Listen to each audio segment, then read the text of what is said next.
주택에 대해서는 계산하지 않습니다. 그 얘기는 뭐냐면 주택을 내가 10채를 가지고 있다 하더라도 전세로 임대할 적에는 기본적으로 종합소득세 내지 않는다라는 겁니다. 그렇죠? 사실 그런데 많이들 거짓말하고 있습니다. 월세 받으면서도 전세로 임대한다라고 해서 세금 안 내시는 분들이 계신데 사실 원칙에는 조금 벗어나 있다라고 보시면 되겠습니다. 네, 그렇네요. 자, 이번에는요. 우리 부가가치세 한번 보도록 하겠습니다. 임대할 적에 일반적으로 부가가치세를 내기도 하거든요. 이 부가가치세라는 세금이 뭐냐면 우리가 상품이나 서비스를 공급할 적에 최종 소비자로부터 10%를 더 받는 것이 일반적으로 부가가치세입니다. 부가가치세를 내지 않는 경우도 있습니다. 예. 우리 흔히 면세라고 하거든요. 자, 이 면세를 왜 두는지부터 먼저 참고를 하셔야 되겠습니다. 이 부가가치세를 부과하지 않는 이 면세는 기본적으로 부가가치세가 가지고 있는 그 역진성을 보완하기 위해서입니다. 이 역진성이라는 얘기는 뭐냐면 부가가치세라는 세금 자체가 굉장히 억울한 세금이다라는 거예요. 왜 억울한지 잠깐 볼까요? 여러분들 우리 맥주 한 병을 사 먹습니다. 우리가 맥주 한 병 사 먹을 적에 우리는 세금이 포함됐을 거라는 생각을 하지 않고 일반적으로 마시는데 거기에는 이미 10%만큼 부가세가 포함이 돼 있거든요. 근데 여러분들 좀 억울하다는 생각 들지 않습니까? 억울하죠. 대기업 총수하고 맥주 한 병 사 먹는데 부가세를 똑같이 낸다는 거 이거 억울하지 않습니까? 예. 그렇죠? 예. 그래서 보완하기 만든 게 면세제도예요. 하지만 맥주 같은 데에다 면세를 두면 안 되고요. 우리가 기초 생필품 이런 데에는 부가세 면세를 두고 있습니다. 그래서 여기 나와 있는 농산물, 축산물, 임산물 이런 것들은 부가가치세를 부과하지 않습니다. 네. 기초 이상의 가공을 하지 않는다라면 기본적으로 부가가치세에서 제외된다는 거죠. 한번 예를 한번 들어볼게요. 쌀 이거 면세입니다. 그렇죠? 부가가치세를 내지 않아요. 하지만 여기에 기초 이상의 가공을 하게 되면 이게 과세로 바뀝니다. 즉 뻥튀기는 과세가 되는 겁니다. 그 다음에 배추 어떨까요? 배추는 면세입니다. 기초 생필품이니까. 그렇죠? 하지만 여기에 고춧가루를 넣어서 김치를 만들어서 포장해서 팔면 이게 과세로 바뀌어요. 그렇죠? 기초 이상의 가공을 하면 이게 과세로 바뀌게 됩니다. 한 가지 질문 더 한번 해볼까요? 우유는 어떨까요? 우유. 우유는 면세입니다. 예, 우유는 정확하게 면세입니다. 그러면 이건 어떨까요? 딸기 우유는 어떨까요? 과세가 아닐까? 딸기 우유는 과세가 됩니다. 네. 우리가 하얀 우유에다가 딸기 시럽을 첨가하기 때문에 예, 부가가치세가 과세가 됩니다. 전혀 그래서 몰랐어요. 그 초코 우유나 딸기 우유가 좀 더 비싸군요. 그렇습니다. 그래서 50원 비싸죠. 예. 그렇군요. 저는 이게 과세와 면세의 차이다라고 보시면 되겠습니다. 여러분들 부가세 잘 알아야 됩니다. 요새 아이들이요 많이 악어가지고 엄마한테 학원비 달랄 때 요새는 이래요. 엄마 학원비 줘. 부가세는 별도야. 이럽니다. 예, 부가세를 알아야 이런 거 안 당합니다. 아니란다. 학원비는 그렇습니다. 면제란다. 면세입니다. 부가세는 면세예요. 자, 그런데 부동산에도 면세가 있다는 겁니다. 부동산. 아까 말씀드렸던 국민주택 규모 주택 있죠? 네. 이게 면세입니다.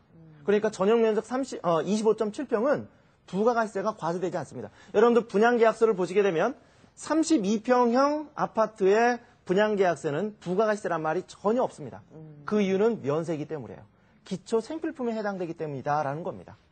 주택과 부속 토지에 대한 임대 용역, 예, 이것도 역시 면세입니다. 그러니까 주택을 임대할 때 월세를 받을 적에는 부가가치세를 과세하지 않는다는 겁니다. 이것도 당연히 그 이유가 있겠죠? 왜 그러냐면 이것도 기초 생필품에 해당됩니다. 만약에 주택의 월세에다 부가가치세를 과세한다라면 가난한 사람들한테는 주거의 기회마저 뺏게 되는 거죠.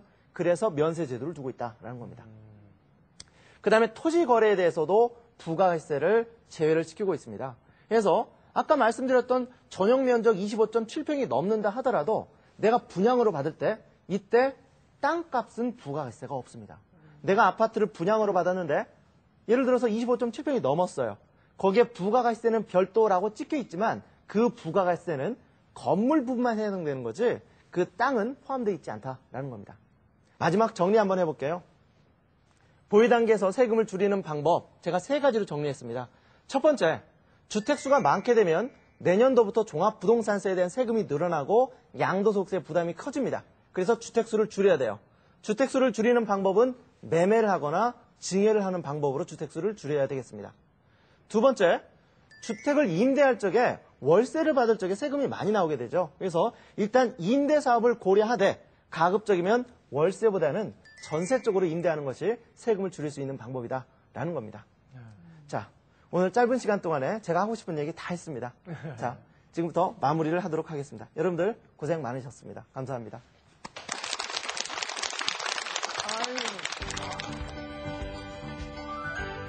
재테크, 제대로 하려면 부동산 세테크부터 시작해야 한다는 것 알고 계셨나요? 부동산 세금에 대한 모든 정보, 부동산 세테크 전문가 원종훈 선생님과 함께 꼼꼼히 풀어보겠습니다.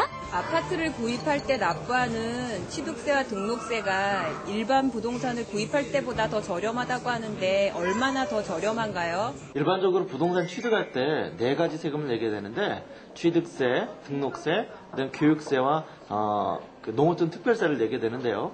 보통 다 합해서 한 4.6%를 세금을 내게 됩니다. 그런데 주택 같은 경우에는 지방세법이 개정된 이후, 그러니까 9월 1일 이후에 2.7%만 내게 되면 됩니다. 그리고 또 국민주택 규모일 경우에는 그보다 더 낮은 2.2%만 내게 되기 때문에 일반 부동산보다 조금 저렴하다고 볼 수가 있습니다.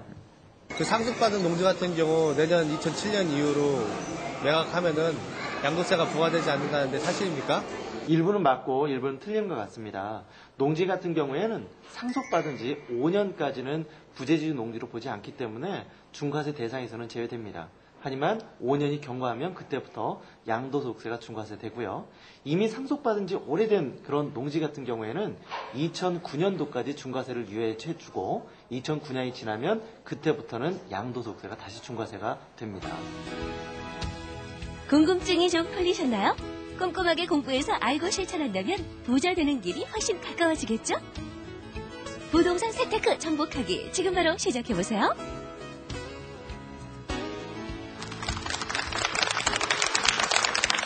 자, 오늘 이 시간 아쉬운데요. 정리를 해야 될 시간입니다. 연말 여러분들 어떻게 보내고 계세요? 범수 씨는요? 네, 연말이라고 해서 해마다 조금씩은 그렇게 막 밖으로 다니는 것보다 가족들과 함께하고 조금 조용한 연말연시 보내는 게 글쎄요, 이제는 뭐 보편적인 모습이 된 것 같아서 네. 저 오늘 그 배운 이 조명들 가지고 크리스마스 장식 멋지게 한번 해보려고 합니다. 예. 자, 여러분들 주변에 계신 살림의 여왕님들, 특히 주부가 간다 코너에서요, 함께 열심히 여러분들에게 정보를 알려드릴 주부 리포터 여러분들 간절하게 기다리고 있습니다. 많은 분들의 참여 기다리겠습니다. 네, 돈이 보이는 수요일. 다음 주가 벌써 2006년 마지막 수요일이 기다리고 있습니다. 너무 아쉽죠?